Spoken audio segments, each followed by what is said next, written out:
Hello and welcome to another Best Junglers episode, this one for patch 25.11, and we do have a nice little mix-up in the meta, but as always with this season, we've had champions stick around way too long, we've had some get nerfed really quickly, and so the fringes of champions you can play kind of go up and down based upon the patch, which means it can change a lot, but also not a lot. You'll see what I mean. We'll go over all the best junglers for every single rank as well as for low and high, and if you need to know how to jungle with these champions to maximize your climb, you must head to Virkayu.gg. Not only do I have a free jungle improvement resource, I also have a dedicated program with jungle video courses, jungle coaching classes, a jungle VOD library. We already have a lot of community VOD reviews and coaching classes for Season 15, sharing all the tips and tricks to reach new peaks in this season. All the fundamentals you need for right now are available in a ridiculous amount of hours for content tailored for your MMR so you can climb to reach your peak rank as fast as possible. So to hit your peak rank in Season 15 and jungle diff every game you play, head to the link in the description below or to Virkayu.gg. Right, first up it's Diana, because apparently she can't be weak for too long and we've just had the itemization rework with the AP items, and they said, well, Leandry's is weak, we need to buff her, so they gave her a 35% bonus damage to her monster clear. Now you're asking, why not 10 to 15% to offset the loss of 10 AP on the Leandrys? Why not something like maybe 15% to stretch a little bit? Obviously, Protobelt is doing very well on her as well, but Freak said, no, I want to give her a 35% monster damage clear, which is absolutely outrageous because the problem with Diana always has been she clears too quickly, and now because they buffed her base values in the last changes a couple months ago, that means she now farms just as fast as she used to, she beats you more than she used to, and her items are now good like they always used to. That's not a recipe for goodness. Now, the thing about Diana that makes us so damn strong with these kind of simple changes is that, yeah, you can go the Nash's Tooth for the on-hit, the split push, the DPS, or you can go Leandry's for that, damage over time, the sustain, the health, the bleed. Or you can obviously go with the Protobelt for the extra mobility, the engage, and obviously the damage and sustain. Basically, there are 3 core different ways you can build, and all of them have amazing success. And that's even underselling it. There's probably 4 to 5 different variations once you get out of core itemization. Like Leandry's Riftmaker is what we were running into tank. You can just go full on Assassin, you can go Lichbane and Nash's Tooth. Nash's Tooth first though, please. I don't usually like that, that's more of an echo thing. I do prefer kind of, Nash's into the full-on damage mega, and then your team fighting is super good, you can split push. That's the best way, but it comes with downside of not having that HP. The point is, my friends, any of your chosen build paths and fighting styles and playing styles with itemization are now once again possible with buffed itemization and buffed jungle clears. She is the most rounded, most dangerous, best jungler in the game. And talking about, Protobelt and Lichbane and Nash's Tooth, I don't know who outright Echo. People are not ready for this conversation. Echo is so freaking good right now, I cannot oversell it. The best counter ganker in the game now all of a sudden has way better accessibility with his itemization, so his weakness, not having the straight up clear speed of a Diana or the straight up gank ability of a Pantheon or a Jarvan, that is kind of mitigated because he gets his items regardless, and if he does happen to snowball through, great jungling as you do, then he gets his items sooner as well. This champion snowballs better than almost anything in the game when it comes to one-tapping those ADC assholes or killing Sorakas. His CC, his reset, gives him so much opportunity to actually 1v9 games, much like Diana. Similar mechanisms there, different mechanics, different champion, but the ideas are the same. Do I need to split push? Do I need to assassinate? Do I need to disrupt and CC and get in the way of things? That decision comes down to your jungling prowess and your ability on your champion to press the right buttons, but these two are super strong right now. Much like Nocturne, who's also super strong right now, but as always under the radar. Ever since they brought Lethal Tempo back and he was already nerfed, people start thinking, Lethal Tempo. No, just go Conqueror, build standard and boring, farm till 6, and win! And now the difference with Nocturne and things like that, remember, there's no grubs anymore, so the pre-level 8 stuff is really good for champions like the Echo, who maybe don't have the agency to control 6-minute grubs and 5-minute dragons. But Nocturne, on the other hand, is absolutely content saying, look, you took away my grubs, which I love, but that's fine.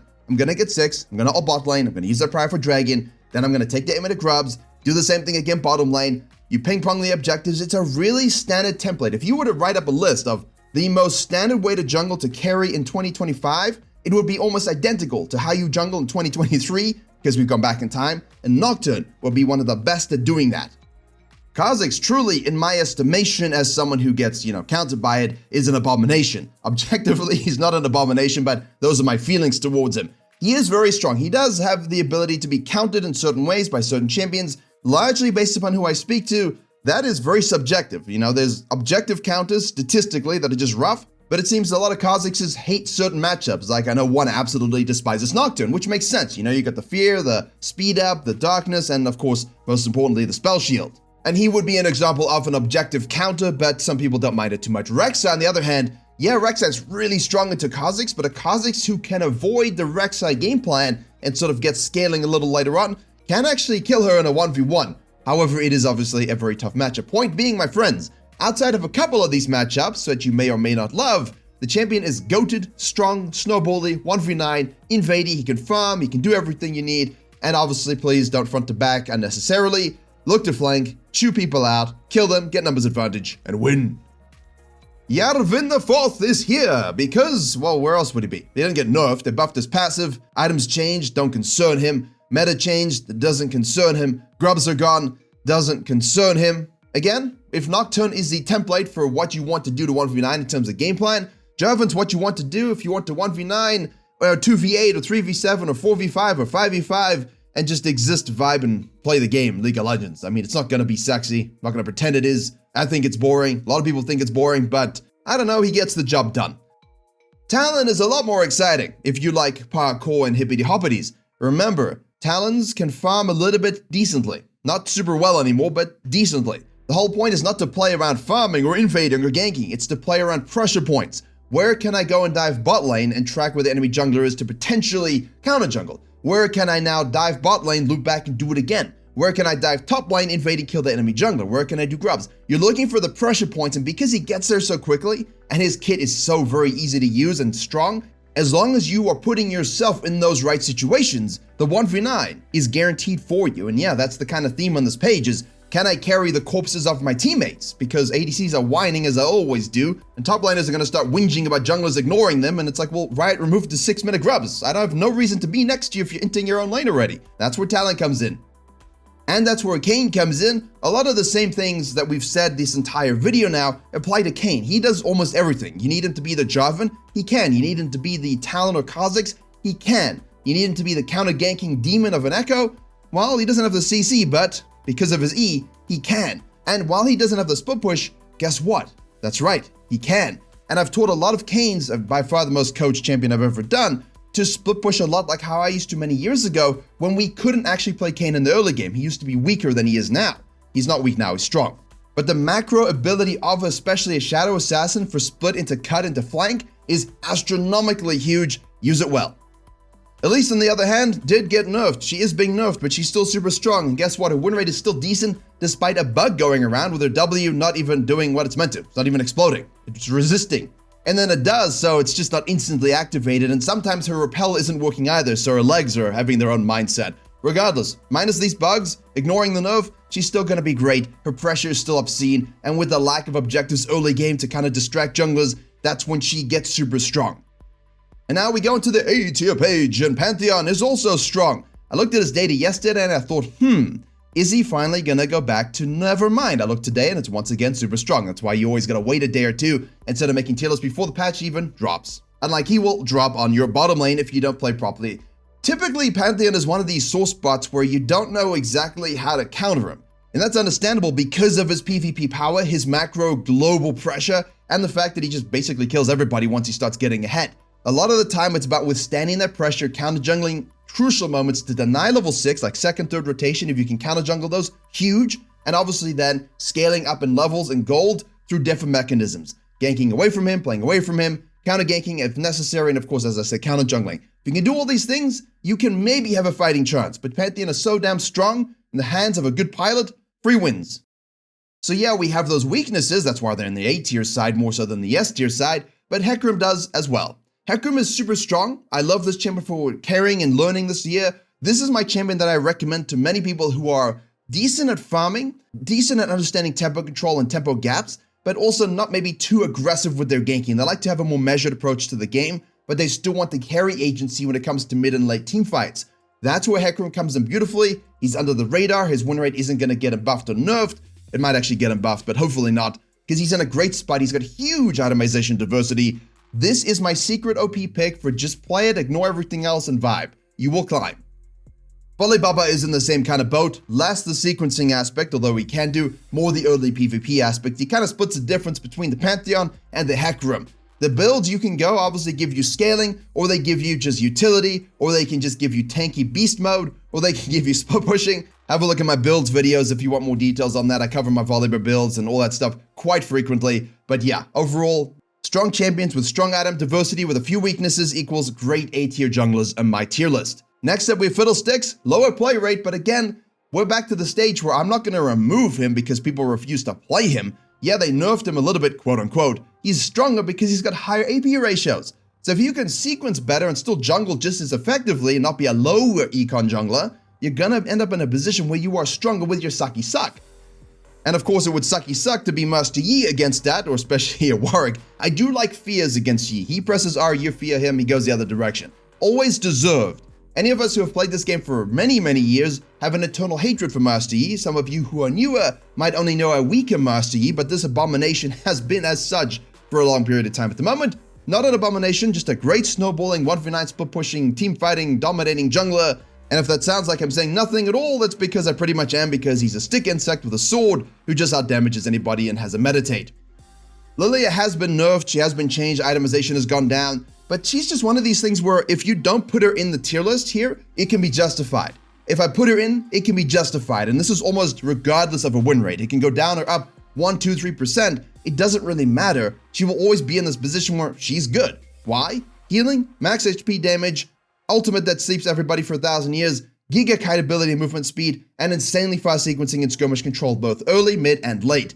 That is a total package. So if you can execute on these fundamentals, think maybe merging some of that Nocturne ideology with a bit more of the Volibear ideology. Don't be afraid to get in skirmish and kite and play that appropriately. She's just straight up built for carrying in the jungle. Much like Viego, who, again, you can put better junglers here with better win rates and argue, maybe Kindred or something like this, but it doesn't really matter because Viego is just the champion like Lilia, super well designed for the jungle, too well designed for the jungle, which means even in bad metas with suboptimal itemization and weaker matchups, all it takes is you to jungle with good baseline, good econ, good efficiency, and one team fight later, boom, you're super fed, you get a quadra kill, you swap that into a Baron and you push, and now you're very difficult to contain. As always, be aware if you're building more the collector damage routes that you are more of an assassin. You are squishier. If you're building the typical Trinity Force sort of bruiser builds, and of course mixing and matching your bruiser and damage items, then you can definitely be more front to back, just play according to what you're building.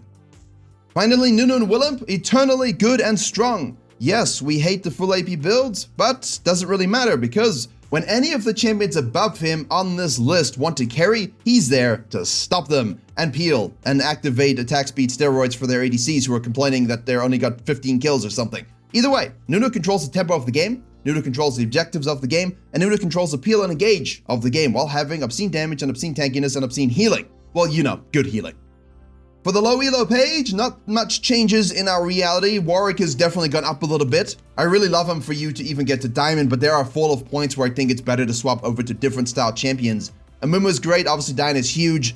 Briar is performing insanely well in low elo if you want to get gold quickly, but nothing really strikes me as a unique champion that's randomly showing up like the Yoriks that we've been having or the Nefiri's. Nefiri's still good, by the way. It's just, well, by good, I mean she's usable in the jungle. So rather than just pick her, pick something else that's way better, yeah.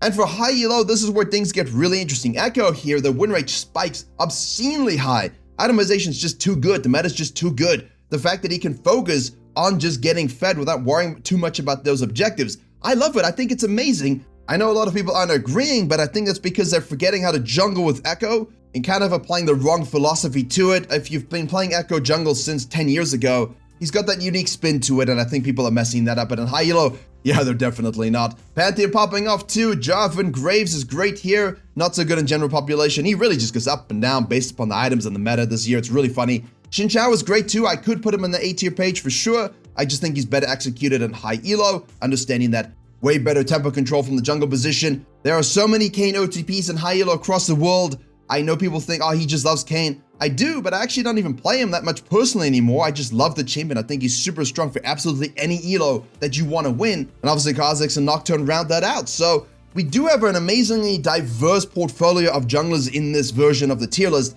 And the Z one is worth mentioning. I don't think he's necessarily objectively giga strong. Yeah, there's high haste builds, you get low cooldown on your ultimate. None of this is new to me. We had this in 2022 already when they first started playing around with this. None of that is something that's revolutionary. And if the win rate is so low because you need to have hands or be good on the champion to play it, then it's not something that's objectively good to put in a tier list because you've got to be able to take it, play it, win with it. But that being said, if you want to go and play some games on Zed, learn how to actually use the clear speed, the spikes, and the different items, he is a 1v9 jungler. The win rate just shows that it's not as easy as you might want to think. Just thought I would throw that out there as well. And the best junglers are always best with the best ultimate early game jungling pathing, so click that video to learn it.